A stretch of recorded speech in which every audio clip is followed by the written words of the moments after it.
اهلا بيكم دكاترة تالتة اعدادي، اتمنى تكونوا بخير دايما. في الفيديو ده هنحل اسئلة مهمة جدا على الوحدة الاولى، ولكن يا ريت قبل ما نبدأ في الحل ندعم الفيديو بلايك واشتراك في القناة. وخلي بالك اخر الحصة هيكون فيه اسئلة هتحلها بنفسك وتكتب الاجابة بتاعتها في التعليقات. نبدأ اول حاجة بالسؤال الاول، بيقول لي في التفاعل التالي Na زائد الماء H2O هيديني NaOH زائد H2. بيقول لي ما هو العامل المختزل.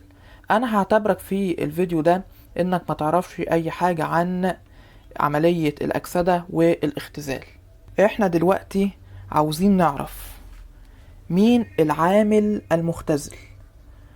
احنا قلنا قبل كده ان العامل عكس العملية اللي بتحصل له.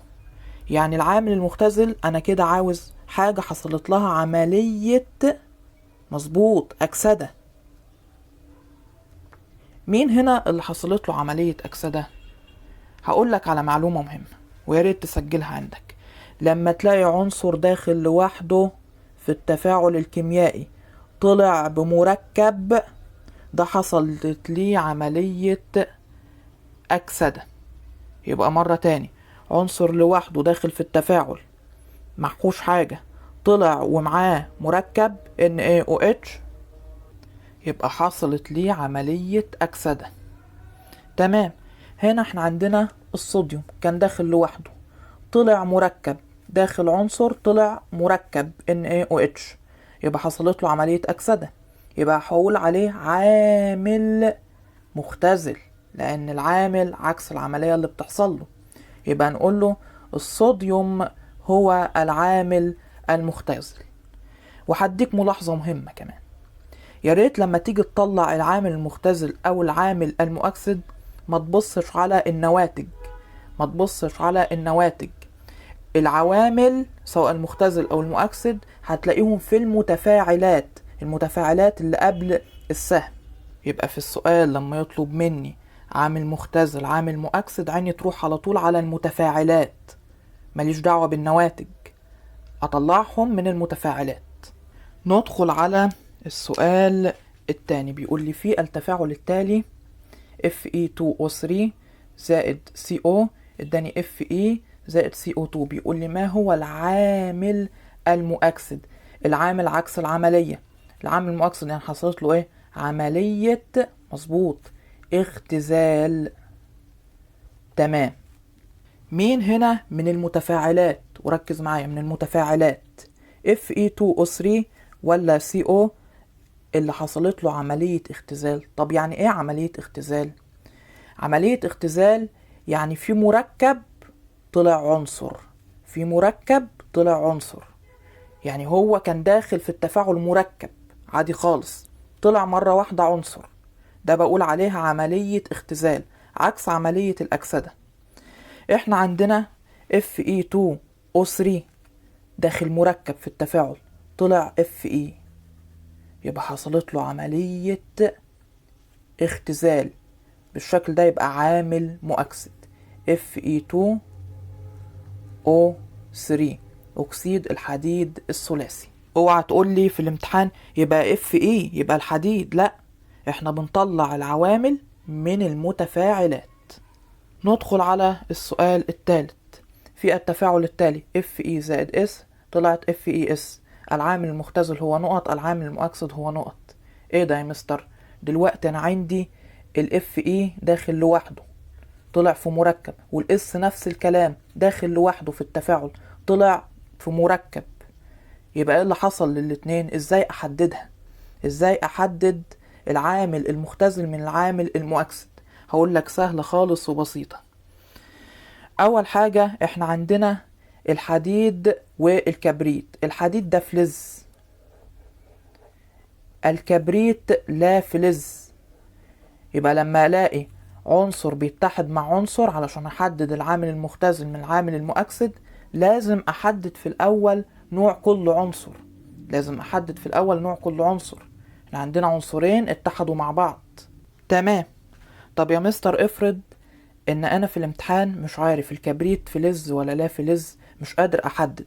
هقول لك بص على المركب الناتج.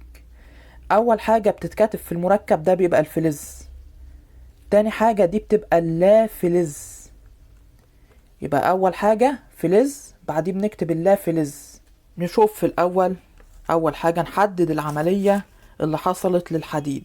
الحديد دوا Fe ده فلز.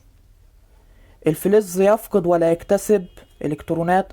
طبعا يفقد، صح كده؟ يفقد الكترونات. ليه؟ لانه فلز.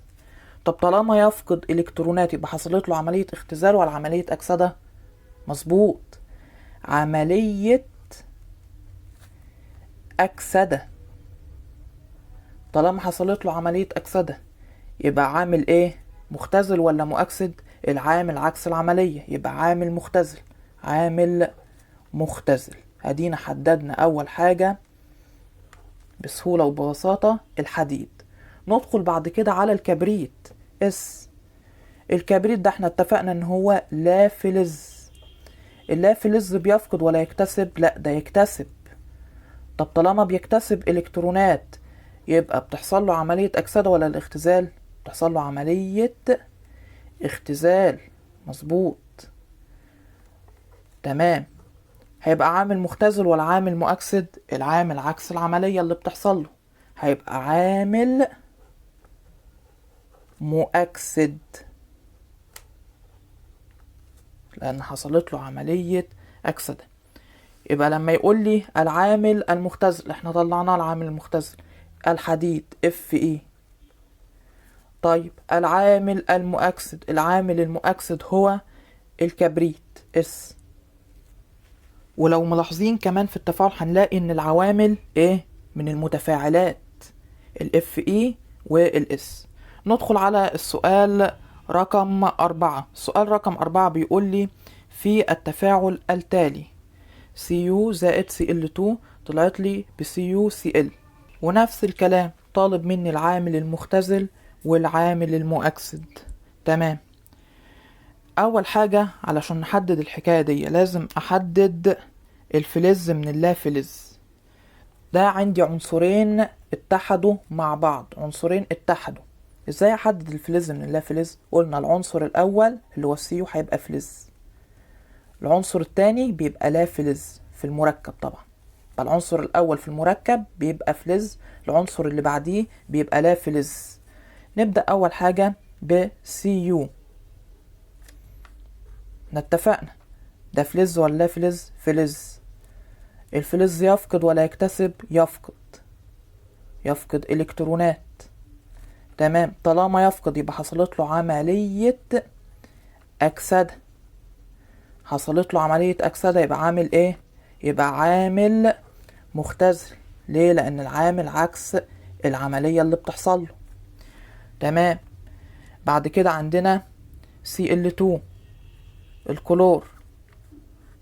قلنا ان الكلور لا فلز. لا فلز ده يفقد ولا يكتسب؟ يكتسب. يكتسب الكترونات. يبقى حصلت له عملية ايه؟ عملية اختزال. اللي بتحصل له عملية اختزال بنقول عليه عامل ايه؟ مظبوط، بنقول عليه عامل مؤكسد. يبقى لما يقول لي العامل المختزل هو، تقول لي على طول النحاس Cu. تمام. طب العامل المؤكسد هو، العامل المؤكسد Cl2 الكلور Cl2. السؤال اللي بعده رقم 5 بيقول لي ما هي أهمية تفاعلات الأكسدة والاختزال في حياتنا؟ تمام. احنا عارفين في عملية الأكسدة والاختزال أخدنا معادلات كتير عليها وفاهمين أهميتها، ولكن مش قادرين نكتب الاستخدامات بالظبط. انت كان عندك تفاعل CuO أكسيد النحاس، كنا بنعمل له تسخين وبنمرر عليه غاز الهيدروجين، كان بيطلع عندي بخار ماء H2O زائد النحاس. ايه اللي حصل هنا؟ حصل هنا استخلاص معدن من مركب. استخلصنا النحاس من مركب أكسيد النحاس، صح كده؟ يبقى ده أهمية من أهميات تفاعلات الأكسدة والاختزال. يبقى الأهمية تستخدم في استخلاص المعادن من مركباته. دي معلومة وعندك التفاعل بتاعها في المنهج. طب لو عاوزين نكتب كمان حاجات تانية، استخدامات تانية لتفاعلات الأكسدة والاختزال، أقول لك تدخل في عملية حرق الوقود لتوليد الطاقة. ادي استخدام مهم جدا. يبقى احنا خدنا ايه؟ خدنا استخدامين، الاستخدام الاول والاستخدام التاني. ندخل على اسئلة حصتنا. السؤال الاول: ضع علامة صح امام العبارة الصحيحة واعد تصويب العبارة الخطأ. رقم 1: عند استخدام 3 جرام من عامل حفاز في تفاعل ما، فإن كتلة العامل الحفاز بعد انتهاء التفاعل تساوي 3 جرام. السؤال الثاني بيقول لي: تعمل الإنزيمات على زيادة سرعة التفاعلات البيولوجية داخل جسم الإنسان. سؤال رقم 3: تفاعلات المركبات التساهمية أسرع من تفاعلات المركبات الأيونية. سؤال رقم 4: يتفكك غاز خامس أكسيد النيتروجين إلى غاز ثاني أكسيد النيتروجين وغاز النيتروجين. يا ريت نحل الأسئلة دي ونكتب الإجابات بتاعتها في التعليقات، وبكده نكون انتهينا من حصتنا. أتمنى تكون استفدت. دي كانت أهم الأسئلة على تفاعلات الأكسدة والاختزال. أتمنى تكون الأفكار واضحة، وأشوفكم على خير في الفيديوهات اللي جاية.